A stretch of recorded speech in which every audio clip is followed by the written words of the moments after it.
Hi everybody. Today I'm writing a trip report about MDA taken with ketamine. For legal reasons, this story is completely made up and no part of it should be taken as truth. I'm starting to consider what is a standard definition of consciousness through the alteration of consciousness with chemicals. Before my MDA experience, I would consider baseline consensus reality in my head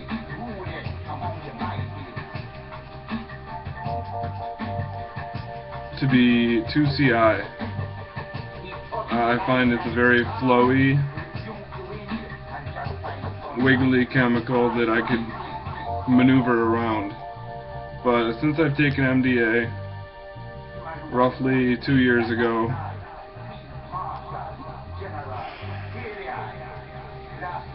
I consider it to be what Stanislav Grof calls in the introduction to the healing journey, Approaches to Consciousness, that I began reading. Feeling enhancer or fantasy enhancer. Claudia Naranjo is a Chilean psychiatrist that John Lilly worked under, that he writes about in The Center of the Cyclone. When I took it, I immediately thought that MDA is a good drug to take for coming down from MDMA. The funny thing was that I haven't actually taken MDMA in over 2 years, so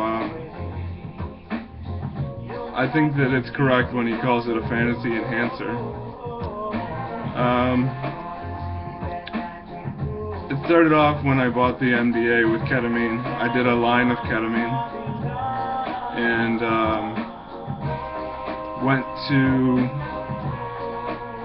purchase some cigarettes. I smoke, and I'll get to more about the cigarettes later, but I had to go to work.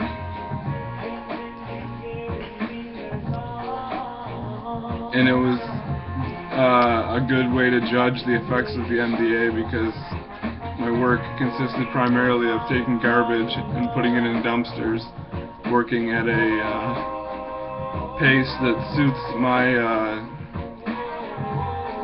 me. After work, I went to walk home, and when I realized when I got home that my cigarettes were missing, I got on a bicycle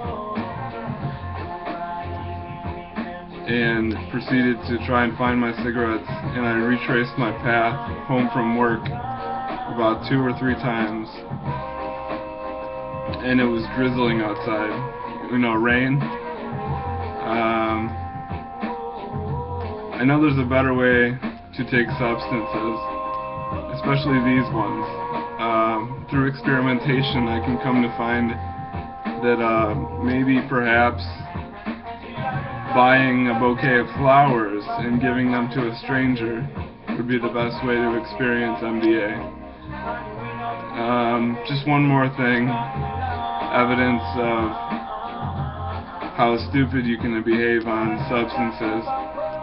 When I went to take more ketamine that evening, I had a syringe, and I went to take water, completely unaware of how I should prepare a shot of ketamine or inject it. And when I was pulling water, the plunger of the needle came out and it was broke. So I didn't end up actually injecting any ketamine intravenously or intramuscularly that night. Instead, I took the ketamine that was in a spoon, around 100 milligrams, and ate it,